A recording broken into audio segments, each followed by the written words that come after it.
linfoblástica y vamos a hablar sobre la leucemia linfoblástica Philadelphia-like. Bien. Para hacer algo de historia, los descubridores de esta alteración cromosómica fueron estadounidenses, entre los que se destacaban fue un biólogo y un patólogo. El patólogo era Peter y el biólogo era Hugenford, ¿sí? Que hicieron este descubrimiento a nivel cromosomal. Un aporte importante, ya que más adelante van a haber implicaciones clínicas de este aporte. El descubrimiento de esta aberración o esta alteración cromosómica está dada en la Universidad de Chicago, en el estado de Filadelfia, por eso la atribución al nombre de cromosoma Filadelfia. Algo para hacer un poquito de historia de ella. En 1960 es donde se hace la primera descripción del cromosoma Filadelfia, que es una anomalía citogenética asociada a cáncer, a personas con cáncer. En 1973 se hace la demostración en diferentes series de casos, pero en leucemia mieloide crónica, que es una translocación cromosomal, como lo vamos a ver. En 1983, y continuando con la línea del tiempo, se hace lo que es la descripción de la expresión mutacional del ABL1, ¿no? Asociada con la leucemia mieloide crónica con actividad de tirosinquinasa. En 1984 hay grandes aportaciones, entonces continúan diciendo que esta aberración cromosómica tiene esta actividad o hace activación de las vías quinasas o quimiosinas e interleucinas. Entonces van haciendo este descubrimiento, lo van estudiando desde 1960 vamos a hacer este freno de 1980 porque es donde viene ahorita la explicación, ¿sí? ¿Qué es la alteración cromosómica? ¿A qué nivel se ve? Sabemos que es en el cariotipo tenemos 46 pares de cromosomas. La aberración cromosómica está en el cromosoma 9, en el cromosoma 22, donde ¿qué ocurre acá? Ocurre una translocación, donde se va un segmento de la proteína ABL y se va un segmento de la proteína BCR, donde hacen la fusión de estos dos segmentos, tanto del cromosoma 22, del cromosoma 29, hacen lo que es la fusión de estas ambas proteínas, ¿no? ¿Y qué hace esta fusión? ¿Por qué tiene tanta implicación clínica, terapéutica, pronóstica, como lo vamos a ver en el desarrollo de la clase? Tiene una alteración, confiere a la célula a la célula que tiene esta cualidad del cromosoma Filadelfia, que le da a la célula una alteración en la adhesión, una activación de las vías de señalización mitógena, como son las vías quinasa, las vías MAP, las vías RAS, las vías de JAK-STAT, que lo vamos a ver más adelante, atenúa lo que es la apoptosis y la degradación de proteínas inhibidoras. De impacto, esta fusión de proteínas, cromosoma Filadelfia, la Organización Mundial de la Salud, la WHO, hace la clasificación de ella, porque desde 1960, pues ha tenido repercusiones. Entonces, en el 2017, la WHO hace las clasifica como un tipo de leucemia, pero aparte incluye lo que es una subclasificación o un tipo de lo que es BCR-ABL-like, que lo vamos a ver más adelante. ¿En qué frecuencia se ve esta aberración cromosómica? Según las alteraciones moleculares en el pastel que vemos, podemos ver que se ve en un 3% del total de los subtipos de leucemia linfoblástica. El doctor Moorman, con sus aportes citogenéticos, hace una división de ellos en cuanto a la presentación de edad. ¿Qué hace?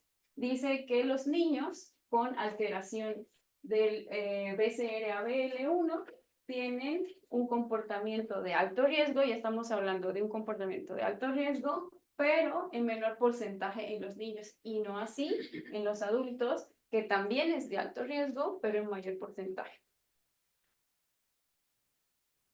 También describe el que esta translocación o esta aberración BCR-ABL1 va acompañada de otras alteraciones, ya sean transcripcionales, ya sean eh, segmentarias, que es como el PAX-X1, el PAX5, el ICAROS o el IKFZ1, el CDNK2A y 2B, ¿sí? O sea, que ahora no solamente es solita la aberración cromosómica, sino va a ir acompañada de otras más. ¿Cuál es la característica en el inmunofenotipo del BCR-ABL1?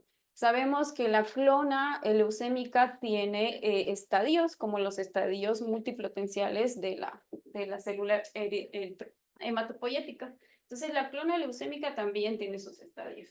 Donde se ve el BCR-ABL1 con el inmunofenotipo en el estadio común, con los marcadores CD10 positivo, CD fuertemente positivo, CD20 más o menos, y bueno, las cadenas TDT, que son los marcadores de malignidad. Pero bueno, con esto quiero que se queden que la translocación 922 tiene un estadio, que es el estadio común de la célula blástica. Todo morfólogo quiere llegar a decir que esto es una leucemia linfoblástica Filadelfia positivo de estadio común CD19, CD20, CD10 fuertemente positivo, pero pues el ojo no es tan excelente para poder decir eso, ¿no?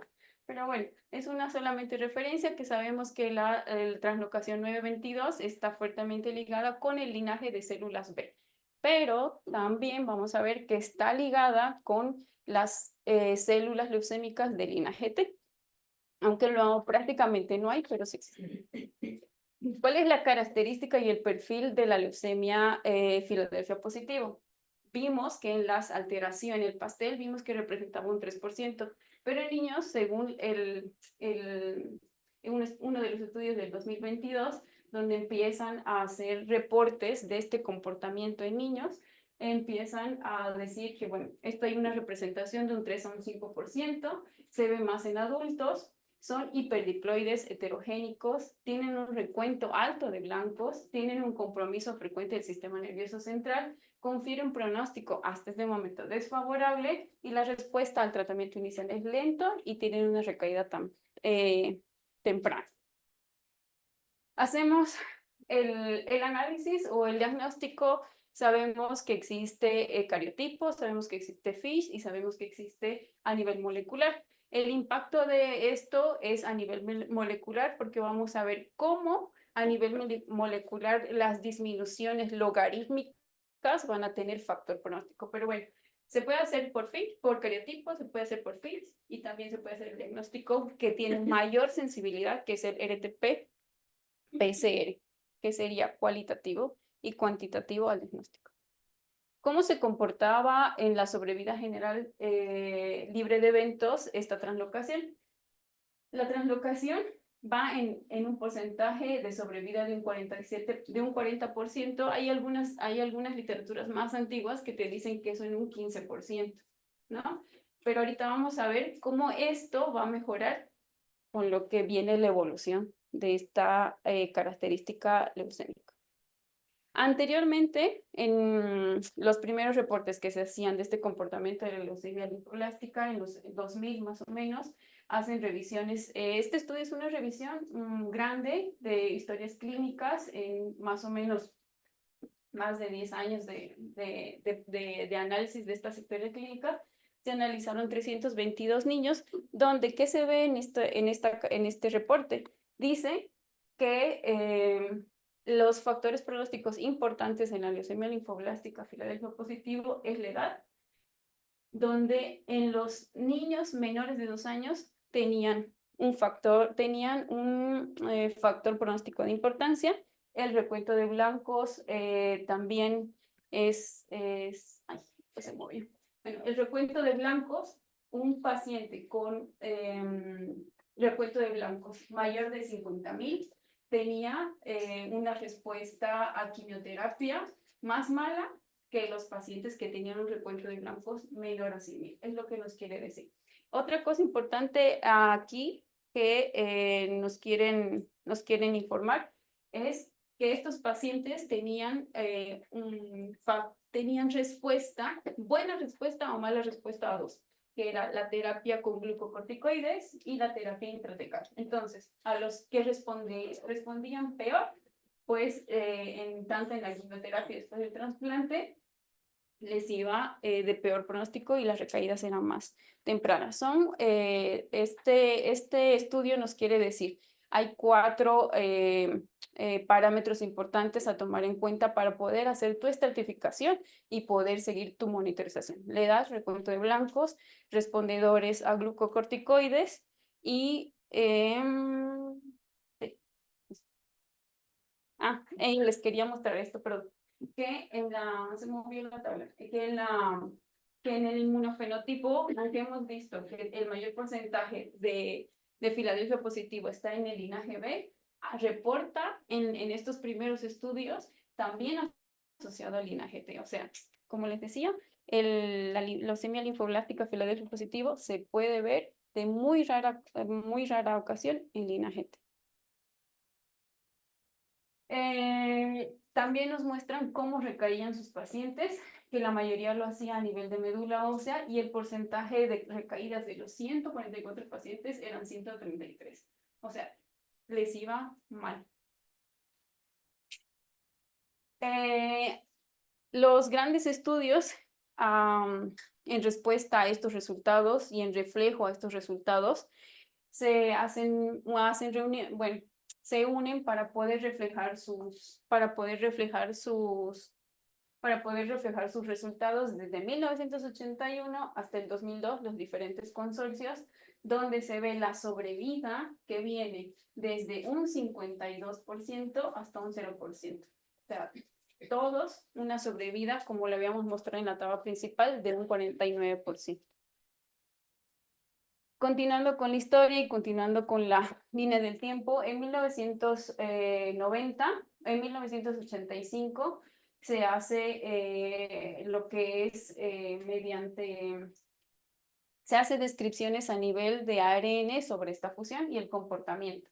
En 1990 hacen una descripción de la enfermedad con esta fusión de gen que se hace a nivel intracelular. Bueno, en el 2021, estos dicen que van a ser unos respondedores a un tipo de terapia que se llama ITK, que son los inhibidores de tirosina quinasa. Los aportadores en esta novedad fueron ambos doctores, que es el doctor Durkett y el doctor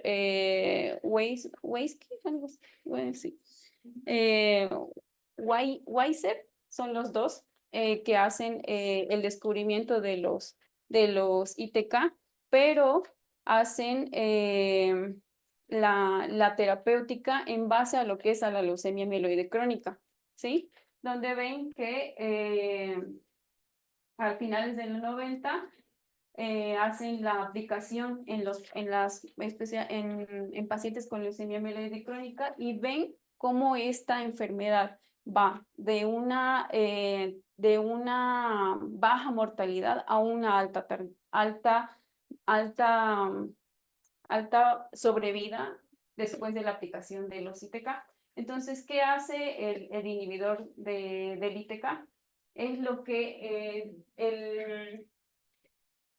el BCR-ABL produce lo que son las tirosinas. Entonces, el inhibidor va a ir a reemplazar esta zona donde esta fusión va a evitar que tengan esta actividad que dijimos que hacía mayor adhesión, mayor proliferación, mayor diferenciación. Entonces, esta es la función o el mecanismo de acción de los ITK, como lo vamos a ir viendo, cómo se va a ver o cómo se ve durante el tratamiento, ¿no? Hasta el 2001 no era aprobado para la edad pediátrica. En el 2001 solamente fue aprobada por la FDA para personas adultas, pero En el 2013, después de los reportes que han venido plasmando, se aprueba el uso de los ITK para la edad pediátrica. Los ITK se dividen en dos, que son los de primera generación, segunda generación. Los de primera generación, el famoso imatinib, que es un inhibidor específico, ¿sí? Se utiliza en combinación, como lo vamos a ver, en combinación de una quimioterapia intensiva, que puede ser como una terapia puente para llegar al trasplante. Y los inhibidores de segunda generación, dasatinib, nilotinib, que este tiene un mayor impacto porque tiene mayor penetrancia al sistema nervioso central. Y dijimos que la Filadelfia positivo tiene una importante presentación de leucemia linfoblástica en el sistema nervioso central. El impacto de los ITK, y estos son resultados después de la aprobación del uso de ITK en pediatría, los resultados donde indican que la poliquimioterapia intensiva más un inhibidor de ITK va a ser la piedra angular para el tratamiento de la leucemia linfoblástica, ¿sí? El papel de trasplante en esta época está siendo más cuestionada, ya que anteriormente el trasplante era parte de la curación de esta presentación de leucemia, ¿sí? Y ellos mismos se hacen la pregunta, ¿es posible reducir la intensificación general de tratamiento? Entonces, en base a esto van a ir los desarrollos actuales en tratamiento. Este ensayo, que es un subgrupo de estudio específicamente en Filadelfia, que es europeo, me corrige si estoy bien, en el 2004 empieza a hacer la introducción en sus protocolos del imatinib, pero ¿qué pasa? Lo hacen de forma intermitente en los diferentes bloques y esto va a tener posteriormente cuestionamientos. ¿Por qué los pacientes que estamos dando inhibidores de tirosina quinasa no están mejorando nuestros resultados? Esto es un reflejo de cómo se estaba empezando a incorporar y en qué fases de protocolo se estaba empezando a incorporar los inhibidores de ITK. La dosis en este protocolo refleja de 300 miligramos por metro cuadrado. Y bueno, los reportes de este mismo estudio, tanto del COG, del Grupo Europeo de Filadelfia y el japonés, reflejan después de introducir los inhibidores de ITK a dosis diferente que van desde 260 miligramos a 340 miligramos metro cuadrado, que es la dosis que usamos, se ve reflejado cómo van mejorando a 3 años su supervivencia libre de eventos y la supervivencia global. Podemos ver a 3 años nada más, 78%, el COG refleja 88%, el grupo específico de Filadelfia positivo a 4 años refleja 72%. A diferencia de la primera tabla que les había mostrado que era 40%, pues el impacto está teniendo importancia. Pero aquí se siguen preguntando si era indicación de trasplante para mejorar estos resultados o solamente continuar después de una evaluación de enfermedad mínima residual tanto cualitativa como cuantitativamente, la terapia curativa en el trasplante. Ajá. El COC, uno de los grandes consorcios que nos enseña bastante y que tiene posibilidades de poder hacer todo esto, pues hace la importancia de los ITK en los pacientes, empieza a hacer sus estudios para el manejo o la incorporación y la evaluación en base a esto. Vamos a darlo de forma intermitente, lo vamos a poner en inducción a la remisión, lo vamos a dar continuo, ¿cuándo lo vamos a suspender? ¿En base a qué? Entonces, los 5 cortes que hicieron en este estudio muestra que el mejor de estos 5 cortes podemos ver que la incorporación del imatinib va en las fases de consolidación, de reinducción, de intensificación, ¿sí?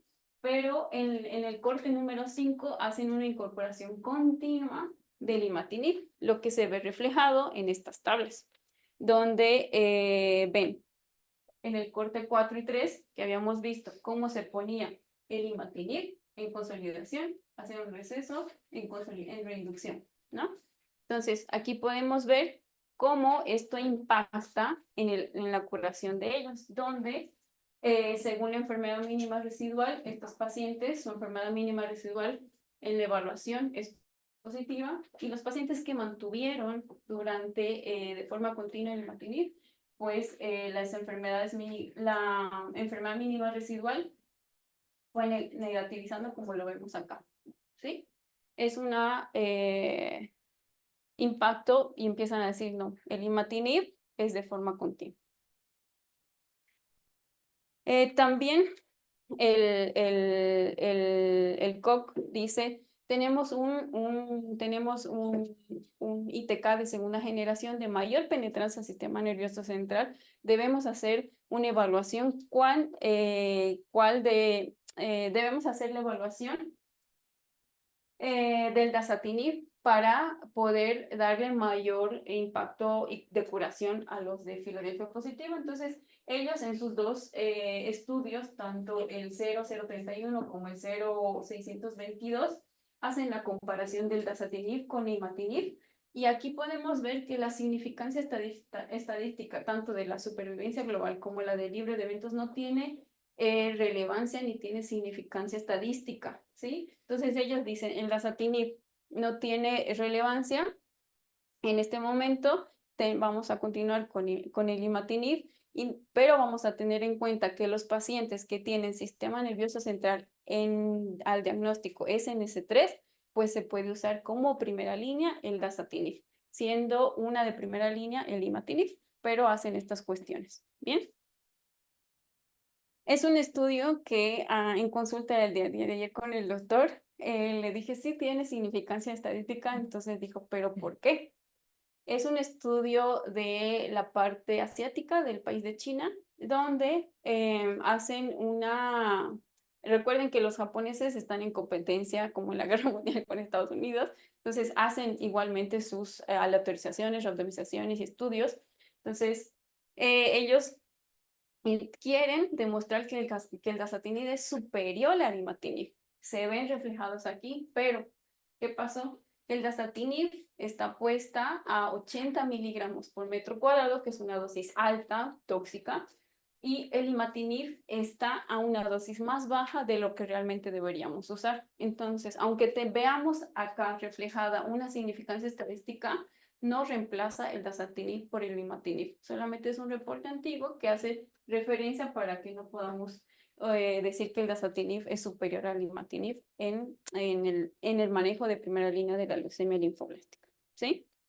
La implicación, el impacto en la enfermedad de la mínima residual de los inhibidores, pues sabemos que durante el desarrollo del blog de leucemias, la enfermedad mínima residual tiene un factor tanto pronóstico de supervivencia y tanto pronóstico en manejo de trasplante. Entonces, ¿cómo impactó aquí los ITK en la enfermedad mínima residual? Podemos ver que los pacientes que tenían este reporte hace un corte, la enfermedad mínima al día 42, donde los pacientes con post-imatinib negativizaban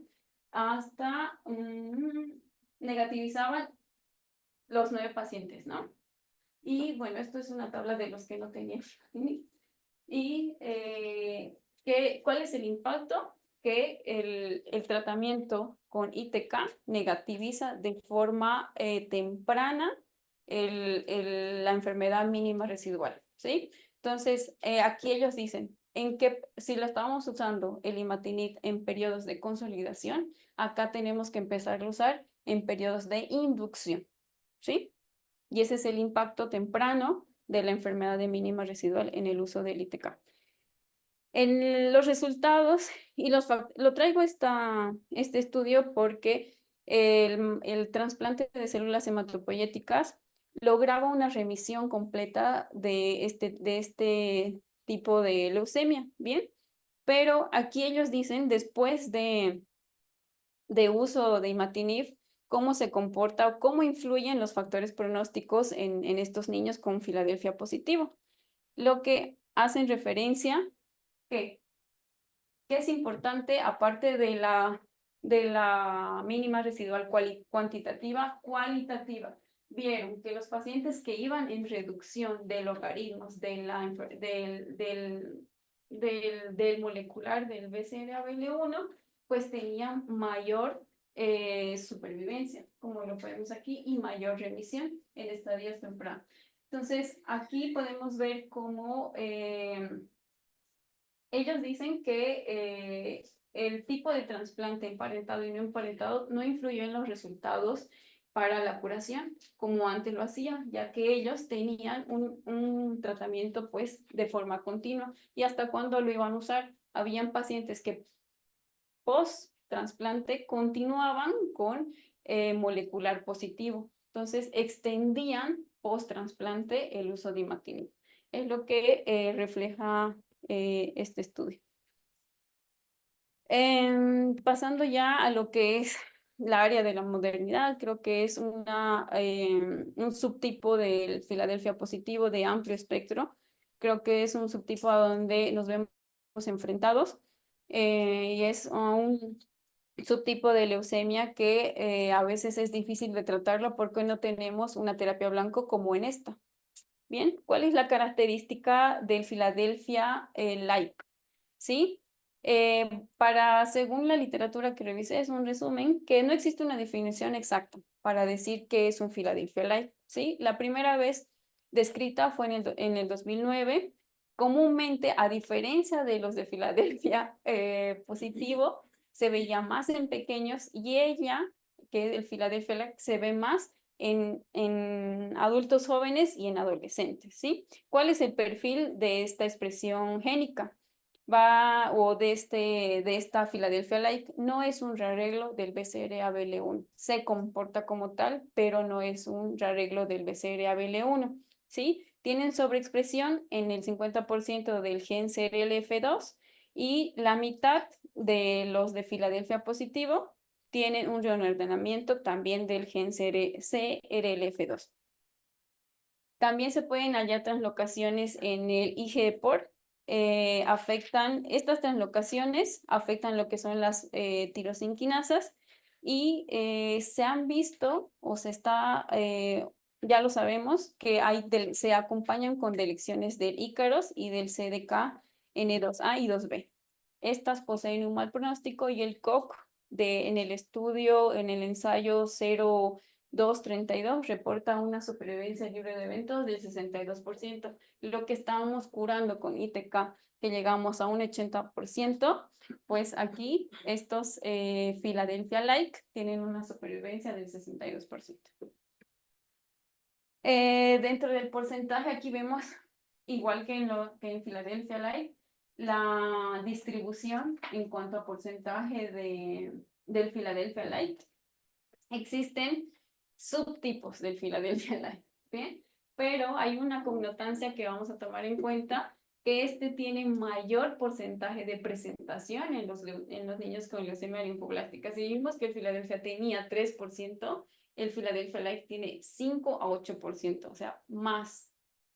¿Cuáles son sus presentaciones o sus subtipos dentro del Philadelphia Light? Mayormente va a estar los rearreglos del CRLF2, que van de un 21 a un 26%, seguida de las clases de ABL1 fusión. Fusión de clases de ABL1 en un 11.5%, y pues las other, o las otras, que son las JAK-STAR y la CEPOR. Esto explica mejor, ¿sí? ¿Qué es el Philadelphia Light? Es una familia de alteraciones cromosómicas subtipos que no son BCR-ABL1, no son la fusión, pero se comportan como tal y vamos a tener 5 familias, ¿bien? Pero bueno, esta tabla te resume dónde está la familia las activaciones de la familia JAK, las familias de la fusión de las clases ABL, las otras otros quinasas y las alteraciones de la vía RAS. ¿Bien? ¿Por qué es importante conocer esto? Porque aquí vamos a ver lo que son las terapias blanco, ¿sí?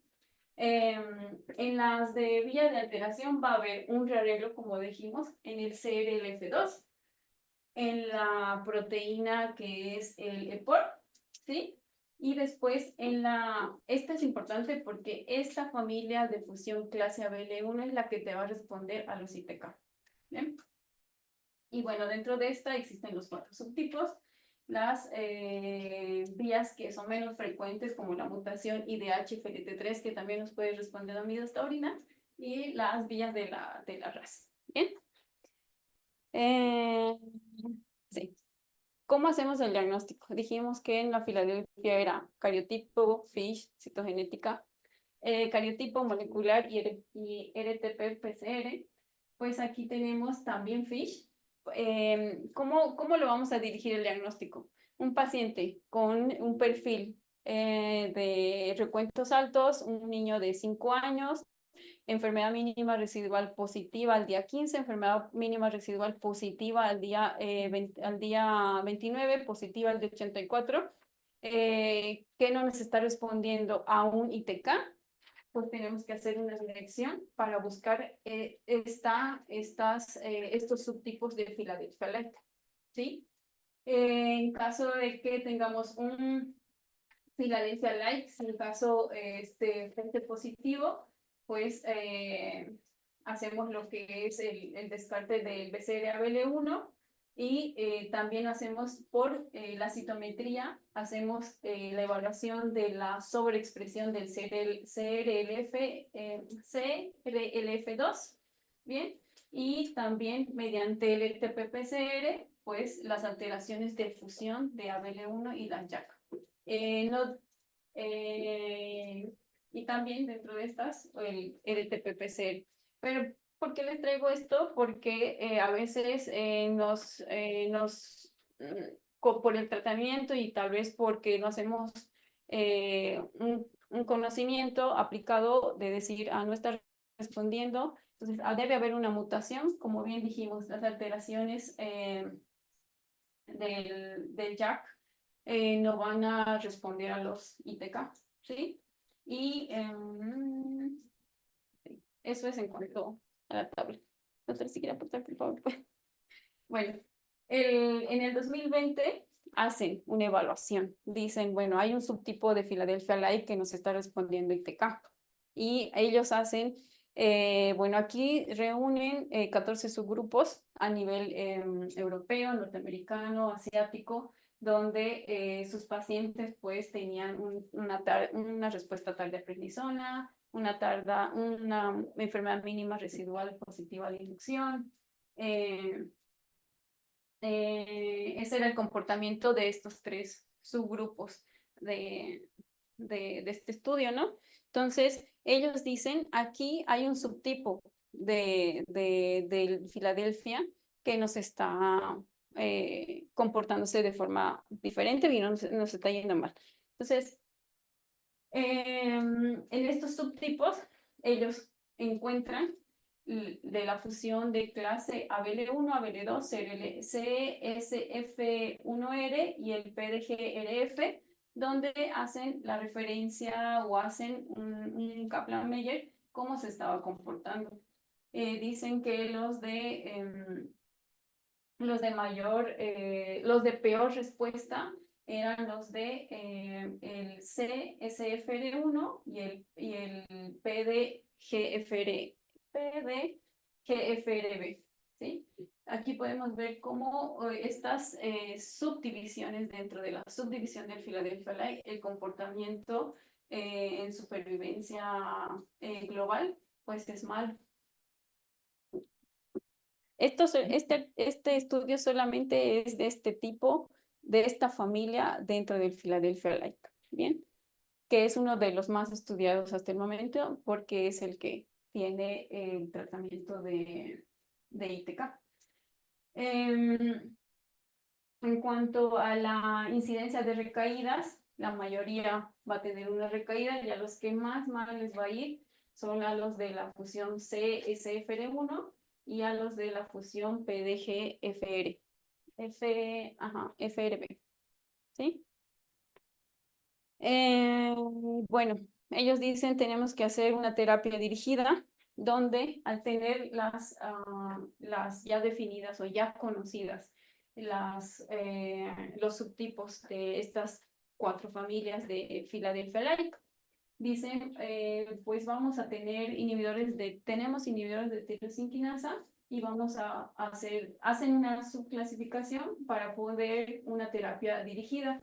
Y podemos ver que el imatinib no tiene buena respuesta si tenemos un Philadelphia-like, por ejemplo, ABL2, pero sí una buena respuesta al dasatinib. Es el aporte de este estudio donde te dicen que puedes tener estas terapias de alternativa según a tu alteración cromosómica y según a tu alteración génica para poder dar pues esta curación que estamos buscando, un 80% bien.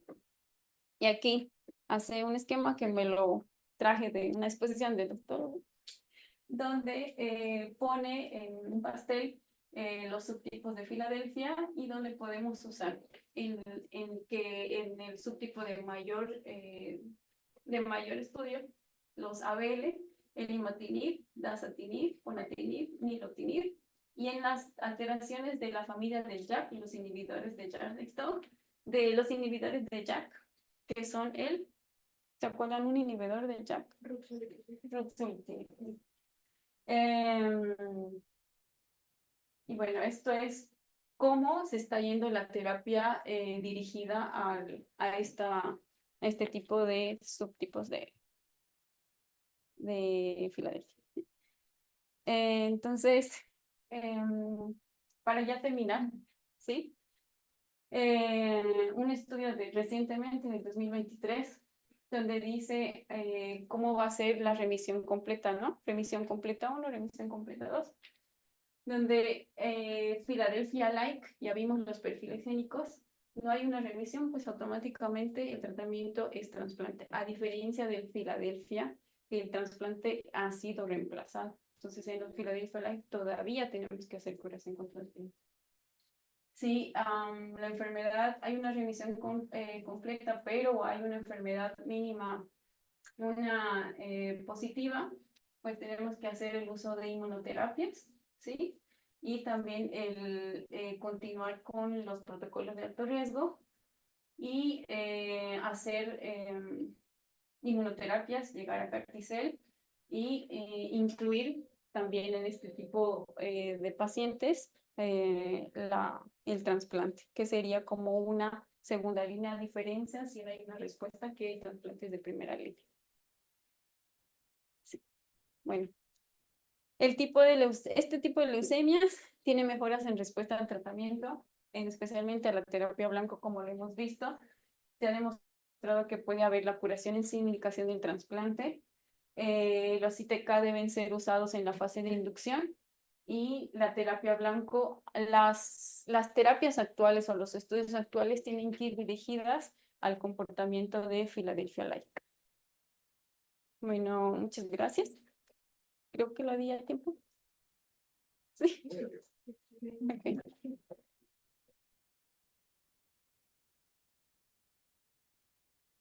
Por favor, pueden hablar las votaciones. Por favor.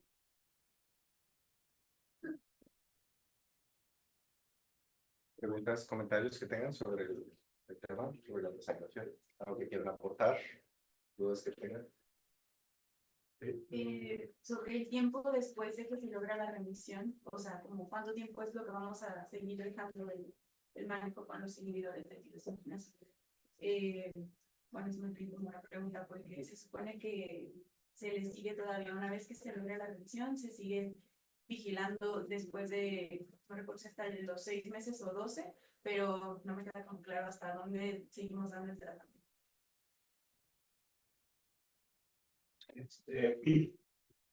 O sea, estás preguntando si una vez que alcanzo la remisión completa pudiera suspender el inhibidor de Se tirosinquinasa. supone que todavía lo dejamos, pero esa es mi duda, como que cuánto tiempo más se deja. Nosotros lo dejamos todo el tratamiento. Y a diferencia de los pacientes con leucemia mieloide crónica que lo reciben de por vida, el paciente con leucemia linfoblástica aguda se suspende. Y nuevamente tienes PCR para ir guiando esto. Nosotros, si bien tenemos pocos pacientes y no pudiéramos hacer una regla basada en esto, tuvimos un paciente que terminó la quimioterapia, sin embargo, todavía tenía niveles que no eran de remisión completa molecular. Entonces le continué por 6 meses más el imatinib, alcanzó la respuesta molecular completa y tiene ya 4 años en vigilancia sin imatinib.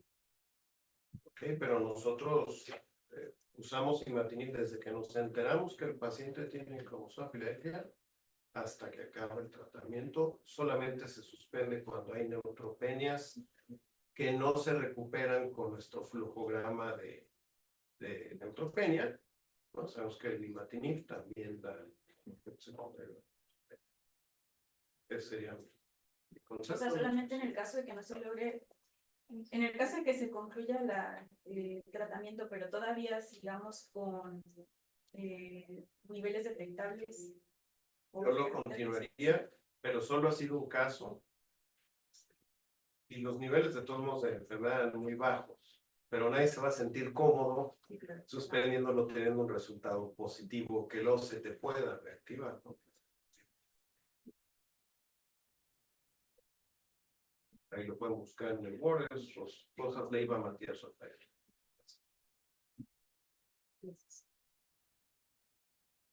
¿Más preguntas que tengan sobre el tema? ¿Comentarios? ¿Información que quieran agregar? Yo solo tengo una duda en cuanto a lo molecular. ¿Cada cuánto tengo que hacer como el estudio, como de seguimiento? Pues depende de lo que tengan. Sí, depende del recurso, no está muy estandarizado, ¿de acuerdo? Nosotros aquí tenemos la ventaja que ahorita sí tenemos el recurso, porque no siempre lo ha habido, ¿ok? Y yo recomendaría hacerlo muy similar a lo que haces con la mínima residual. Y siguiendo un poquito las guías de la amiloide crónica. Si ya tengo respuesta molecular mayor, hacerlo cada 6 meses, mientras esté en tratamiento. Nosotros, por ejemplo, así hemos visto que hay pacientes que aparentemente estaban en remisión completa por la citometría de flujo, pero la molecular todavía no. Se aumentó un poco más la dosis de imatinib y bajaron los transcritos. Y bueno, un caso que es como muy anecdótico, muy accidentado y que respondería a otra pregunta, aunque es un solo caso no responde preguntas, es si se puede desintensificar la quimioterapia cuando usas imatinib. El caso es Álvaro. Álvaro no nos permitía dar la quimioterapia tal cual. Y entonces tuvo como muchas desintensificaciones de la quimioterapia y se mantuvo con imatinib todo el tiempo, con transcritos negativos en médula. Sin embargo, presentó recaída sistema nervioso central. Incluso él sería un candidato para dasatinib. El problema es que no tenemos dasatinib autorizado para ellos en el hospital. Pero sí tienes que ir guiado, muy pegado con lo que va pasando con el paciente y recordando que muchas veces el imatinib incluso puedes mantenerlo cuando no puedes dar quimioterapia por otras circunstancias melosupresoras. Entonces, hay que reunir más pacientes e ir viendo como todos estos pacientes que van teniendo accidentes que se salen para ir también ganando conocimiento y experiencia. Y no olvidar que ahora tenemos blinatumomab disponible, ¿no? Scarlett, que es una paciente en recaída, pues como que no llegábamos bien a la remisión molecular y al ponerle el blinatumomab de enfermedad mínima residual por citometría, bajaron los transcritos de BCLA. Pues en este viaje que nos puso del Filadelfia, blinatumomab estaba ya como del Filadelfia Like, estaba como muy allá. Acuérdense que blinatumomab cada vez está viniendo más acá en los esquemas y entonces todavía hay que seguir escribiendo la historia.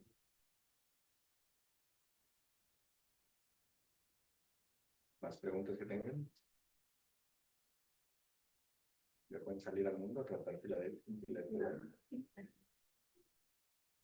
Pues, algo también mencionaste que en esto de Filadelfia, que como que lo que está como más en auge actualmente por el uso de la terapia blanco porque pues apuntamos a muchas terapias, a muchos inhibidores como puso Carla en el ejemplo, pero en la parte clínica generalmente leí que pacientes con Filadelfia se asocian a mayor pronóstico de recaída o mayor incidencia de recaída y al momento del debut son pacientes que tienen un conteo de glóbulos blancos elevado y una residual positiva como que por más tiempo que los pacientes con un fenótipo de bajo riesgo de intermedio, es de tomarlo en permanente y de que hay protocolos de que hacer en primera remisión completa o en remisión o en la segunda remisión completa, que incluso pues leía un artículo por ahí de que si el paciente no alcanza la remisión, lo que podemos hacer es dar orina y consolidar con un algotrasplante.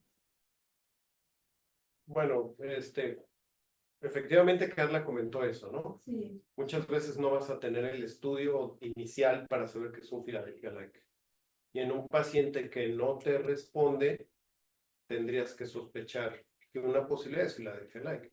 Ella nos presentó un pastel del 100% de los Philadelphia-like, pero recordemos que no va a rebasar al 3% del total de nuestros pacientes, va a ser un estrato muy pequeño.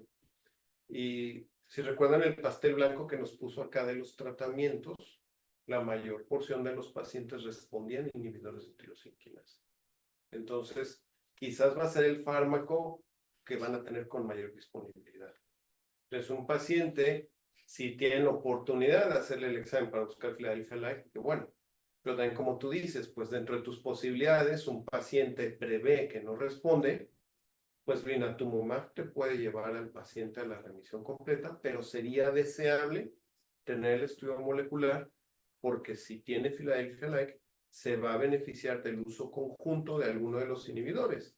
Y si tienes la oportunidad de ser tan específico para decidir entre inhibidores de tirosinquinasa, ruxolitinib, pues qué mejor, ¿no?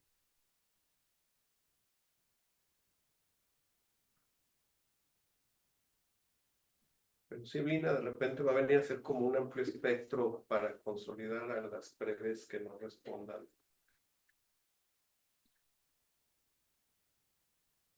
¿Más preguntas que tengan? ¿No? ¿Todo claro?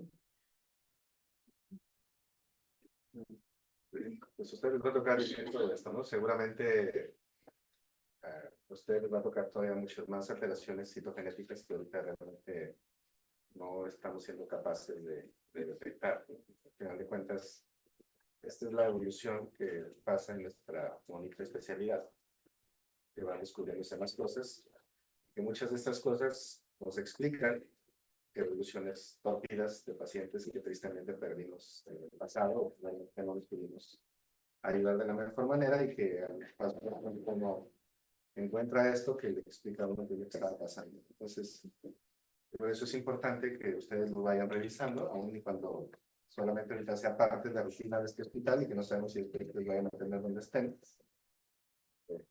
Saber qué es lo que tienen que hacer y cómo tienen que reaccionar, porque igual a veces todavía nos pasa, no solamente aquí, sino que a veces me preguntan de reportes de otros hospitales en donde salen alteraciones citogenéticas con las letras que ustedes se imaginan, y en donde sí está muy bonito saber que tiene esa alteración citogenética, uno busca en la literatura y realmente todavía no hay una respuesta clara sobre qué es lo que se tiene que hacer. A veces estos avances se están yendo mucho más rápido sobre soluciones que también deberían de ir a la par. El mismo ruxolitinib, que pareciera aquí que está así como que ya de rutina, todavía en este momento existe la controversia si también habría que empezarlo en la inducción, o al final de la inducción, o en la consolidación, y si realmente hay que darlo por mucho tiempo, y si vale la pena darlo en pacientes que ya están remitidos, o solamente en aquellos en que no tienen buena respuesta. Entonces son esas cosas que como nos mostró Carlos, va el tiempo dándonos esas respuestas, porque ustedes tendrán que también estar pendientes sobre cómo optimizar, porque a veces en el afán de dar una terapia nueva, uno compromete la administración de las otras drogas básicas, que son muy importantes, y que eso es lo que realmente está documentado, que ayuda a que el paciente sostenga la remisión y al final tenga una curación. Por eso es muy importante ser cuidadosos de las decisiones que van a tomar, y sobre todo más cuando está joven así como ustedes, que vienen drogas nuevas y que uno quisiera probar todo y se frustra porque a veces uno las tiene, en donde realmente a veces hay que tener paciencia para esperar estudios que estén bien diseñados y que realmente nos hagan sentir seguros sobre cuándo es lo que tenemos que usarla, en qué momento y si realmente hay una evidencia suficiente. Carla nos mostró muy bien este ejemplo del estudio de China, en donde a fuerzas querían vender dasatinib a toda costa. Lo único que hacían era modificar las dosis de uno y de otro, ¿verdad? Y cuando realmente los beneficios no son tan distintos. Por supuesto que dasatinib tiene su lugar y es muy importante, pero hay que tenerlo claro y no necesariamente significa que todo el mundo hay que darle dasatinib. ¿Algo más? Pues no, nada más, efectivamente es apasionante. Yo lo viví desde antes de que existiera el imatinib, y viendo cómo imatinib empezaba con los pacientes de mieloide crónica de resultado, cómo se fue adaptando en linfoblástica aguda y veíamos cosas que nunca podíamos ver. Sin embargo, en las curvas que nos presentó Carla, pues es un 72%. Y es un 72% que está abajo del 92-95% que nos reportan para todo el grupo de pacientes, los grandes consorcios. Entonces son pacientes a los que todavía hay que aprenderles. Valentina seguro nos hablará muchísimo más de ellos con las inmunoterapias, que aunque son medioterapias blanco, acaban siendo como más genéricas para algunas de estas alteraciones. Y usen las herramientas que tengan a la mano y optimícenlas. Y para optimizar una herramienta, la monitorización, lo preguntaba él, es muy importante. No sé cómo va, no sé qué está pasando. En el panorama general me dice que está en remisión completa. Si tengo el molecular, echen mano del molecular y vean muy a fondo qué está pasando con su niño.